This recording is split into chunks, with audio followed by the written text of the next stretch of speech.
నమస్తే. నేను అడ్వకేట్ శ్రీనివాస్ చౌహాన్. మిత్రులారా, మన నిత్య జీవితంలో ప్రతి చర్య కూడా చట్టాలకి అవినాభావ సంబంధం కలిగి ఉంటుంది కాబట్టి చట్టాల మీద అవగాహన పెంపొందించుకోవడం ఎంతో అవసరం.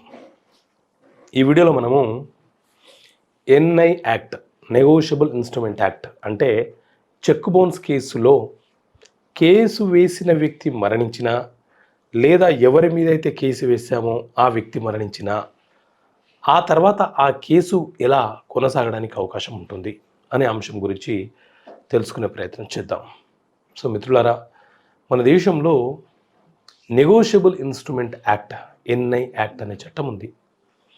ఈ నెగోషియబుల్ ఇన్స్ట్రుమెంట్ అనే యాక్ట్ని తీసుకొచ్చింది బ్రిటిష్ వాళ్ళు. ఈ నెగోషియబుల్ ఇన్స్ట్రుమెంట్ యాక్ట్ అంటే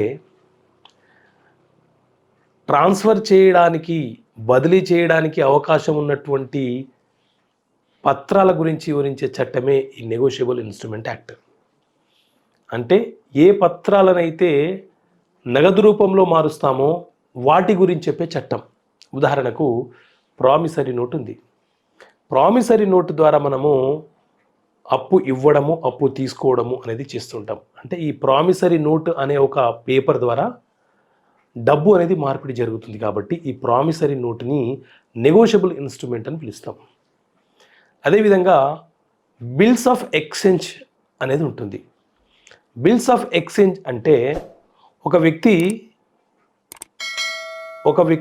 నాకు డబ్బులు ఇవ్వడానికి, అంటే అప్పు తీసుకున్నాడు, నాకు ఇచ్చే పర్సన్. ఇప్పుడు నేను మరొక వ్యక్తి దగ్గర కొంత అప్పు చేశాను.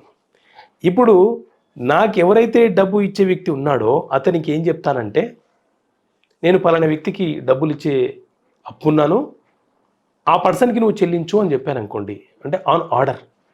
సో నా సూచన మేరకు నాకు రావాల్సిన డబ్బుని అతనికి డైరెక్షన్ ఇస్తూ అతనికి నేను ఎవరికైతే అప్పున్నానో ఆ వ్యక్తికి చెల్లించమని చెప్తున్నాను. సో ఈ ప్రాసెస్ ద్వారా జరగడాన్ని ఏమంటారంటే బిల్ ఆఫ్ ఎక్స్చేంజ్ అని అంటాం. అదేవిధంగా చెక్ ద్వారా కూడా, చెక్ అనేది కూడా ఒక డాక్యుమెంటు. చెక్ ద్వారా కూడా ద్రవ్యం అనేది ఒకరి దగ్గర నుంచి మరొకరి దగ్గరికి బదిలీ జరుగుతుంది. సో నెగోషియబుల్ ఇన్స్ట్రుమెంట్ యాక్ట్లో ప్రామిసరీ నోటు గురించి, బిల్స్ ఆఫ్ ఎక్స్చేంజ్ గురించి, అలాగే చెక్ గురించి ప్రస్తావన ఉంటుంది. ఈ మూడిటి గురించే ఈ చట్టం చెబుతుంది. అయితే ఎవరైనా ఒక వ్యక్తి మనకు చెక్ ఇచ్చి మోసం చేస్తే మనం ఏం చేయడానికి అవకాశం ఉంటుంది? ఆ చెక్ తీసుకెళ్ళి మనం బ్యాంకులో ప్రజెంట్ చేస్తాం. బ్యాంకు నుంచి ఒక రిటర్న్ మెమో తీసుకుంటాం. ఎందుకు ఆ చెక్ బౌన్స్ అయింది అనే దానికి ఒక రిటర్న్ మెమో తీసుకుంటాం. ఆ రిటర్న్ మెమో తీసుకున్న తర్వాత ఒక అడ్వకేట్ ద్వారా అతనికి లీగల్ నోటీస్ పంపిస్తాం. బాబు, నువ్వు ఇచ్చినటువంటి చెక్ ఏదైతే ఉందో అది చెక్ బౌన్స్ అయిపోయింది, నువ్వు నాకు 15 రోజుల లోపు తిరిగి నా డబ్బులు చెల్లించకపోతే నీ మీద నేను కేసు వేస్తానని చెప్పి అతనికి లీగల్గా ఒక నోటీస్ పంపిస్తాం.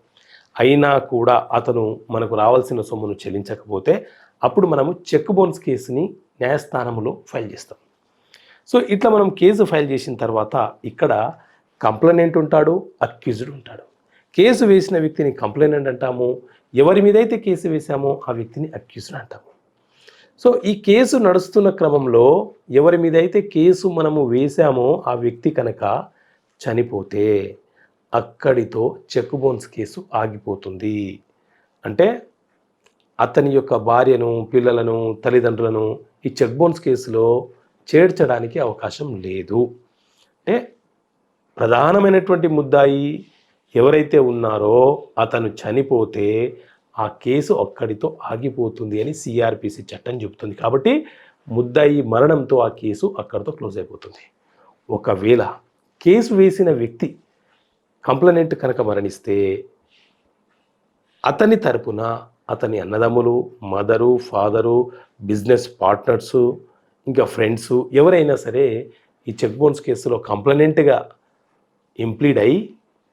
యాడ్ అయ్యి ఆ కేసును కొనసాగించి వారికి రావాల్సిన సొమ్ముని వసూలు చేసుకునే అవకాశం ఉంటుంది. కానీ సాధారణంగా ఎన్ఐ యాక్ట్ అంటే డబ్బు తిరిగి రికవరీ చేసుకోవడానికి వేసే కేసు కాదు. మనకి ఎవరైతే మోసం చేశారో వాళ్ళకి పనిష్మెంట్ వేయమని చెప్పి వేసుకునే కేసే ఈ cheque bounce case. Okay friends, thank you. Jai Hind.